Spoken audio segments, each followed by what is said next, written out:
Over the weekend, I caught a couple of horror features, both anchored by a strong female performance, but of totally contrasting form of storytelling and filmmaking. One was hectic and made use of a lot of violence and body horror to tell a strange tale of redemption, while the other was a quiet affair with probing and lingering camera works to make you jump at any minute suggestion of a scare.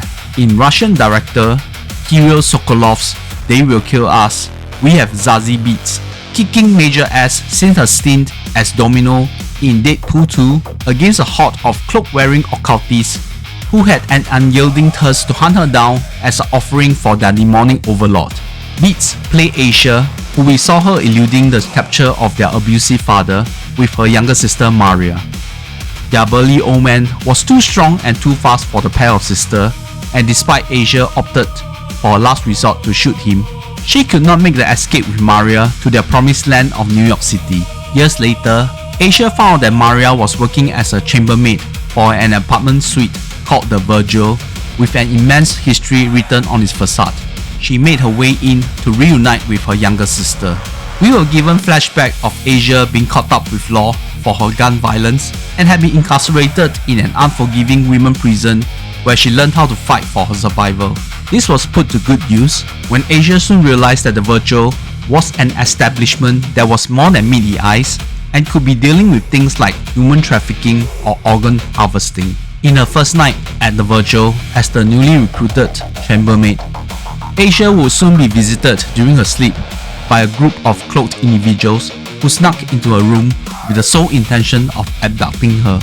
Of course, the prison-hardened Asia was not going to concede without a fight, and boy did she put up a decent one. Armed with a sharp machete, she went ballistic on her abductors, as I must have caught the most incredulous and blood-soaked action I've seen for the longest time, perhaps during the halcyon days of John Wick, minus going overboard with the mutilated limbs and dismembered head. Unfortunately for Asia, her assailants harbored an ability that shook her to her core and swerved the audience like myself, thinking that this was simply a visceral journey of our protagonist having to fend off an unrelenting waves of pursuers. The horror aspect of the plot became clear for all to see. Director Sokolov gained his credence for his movie Why Don't You Just Die from 2018. That movie already displayed Sokolov's penchant for the dark comedy, with no restraint on using ultra-violence as a storytelling medium. It was blatant to see him wearing his influence from the likes of Quentin Tarantino and Guy Ritchie on his sleeves, but his choice of colour palette feels like drawing from the likes of Wes Anderson and Jean-Pierre Jeunet. This was also very evident in They Will Kill You with the manic and kinetic style of storytelling. To be honest, it got a bit overindulging from the director and started to alienate his audience.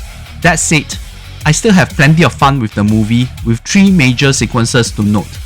Firstly, the initial showdown between Asia and the cult members, which featured notable actors like Tom Felton and Heather Graham, which made me wonder for a second for their immediate demises. Secondly, the crawling in the tight spaces of the building, which of course felt like a Die Hard reference, yet it was where I saw the most significant influence from a Wes Anderson style of quirky action set piece.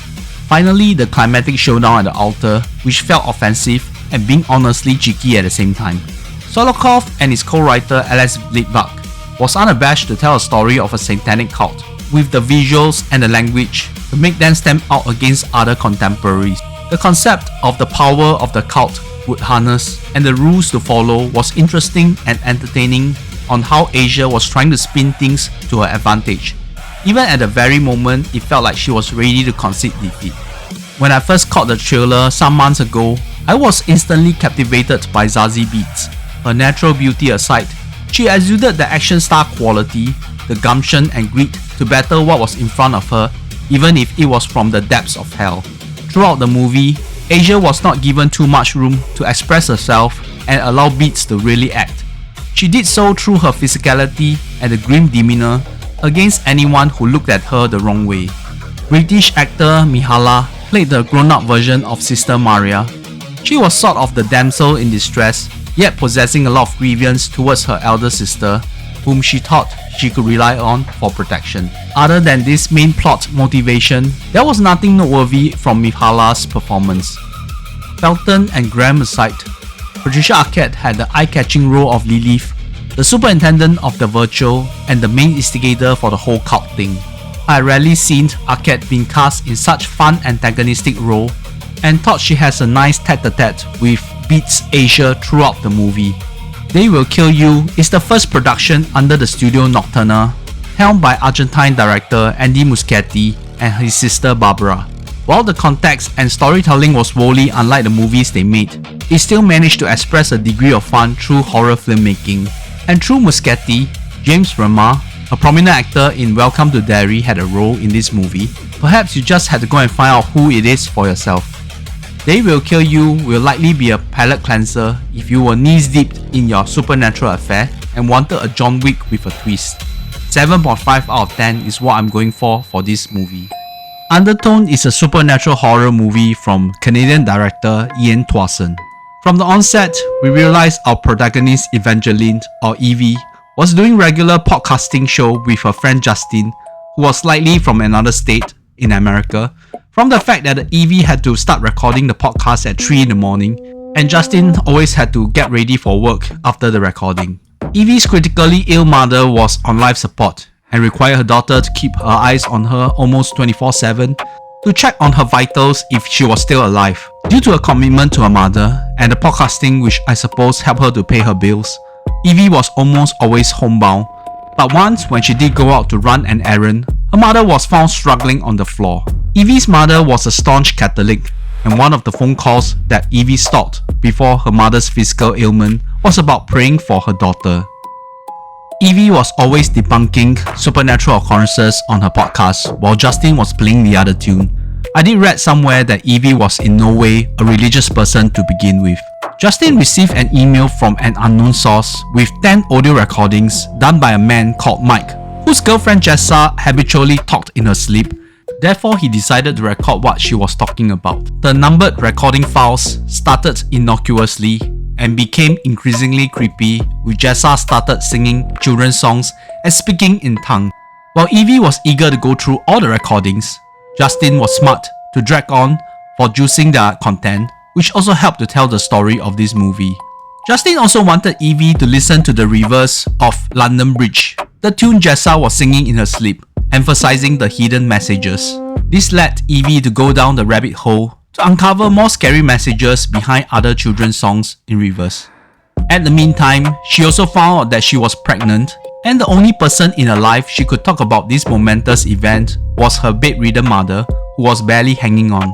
In one of the scarier recordings, Jessa was uttering the name Abizol, which is an ancient demon that could lead to miscarriage or infanticide. Things started to revolve into a cascade of creepy, reality-bending hallucinations for Evie. It could be a lack of good rest, or it could be the constant caregiving of her mother. As Evie and Justin went through the rest of the voice recordings, the podcasters felt something amiss in their own lives, and you just know things were going to spiral out of control. Undertone is a real unsettling affair. There were some strategic jump scares which worked when the audience was completely engulfed in the storytelling, wondering what was up with Mike and Jessa, and seeing how Evie's personal life, involving her mother's mortality, her unglorified pregnancy out of wedlock, and an issue with faith that had intertwined with her podcast subjects. Director Tuason let his camera lingered off-shot, which I thought was very effective, something I thought a movie like Skinner Marine done well until it became overindulging. There was even a scene showing an empty stairwell, and I jumped when I thought I saw something, before realizing it was my mind playing a trick on me.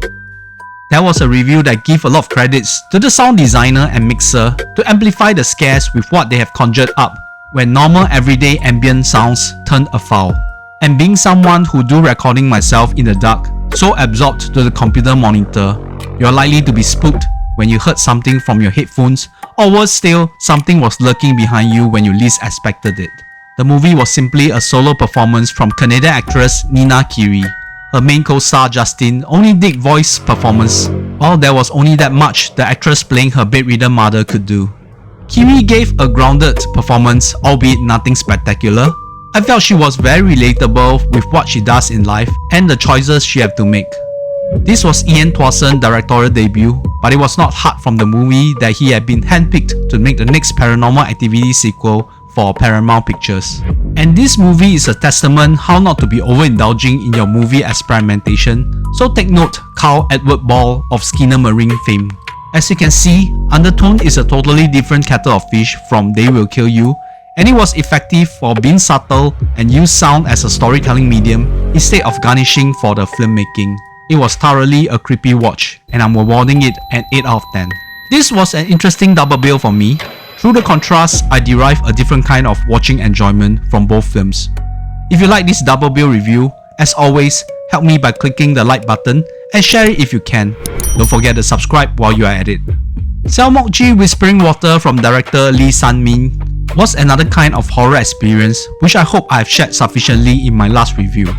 When is the last time you attempted to listen to songs in reverse? Aside from listening to gibberish, what would you do if there was indeed creepy messages?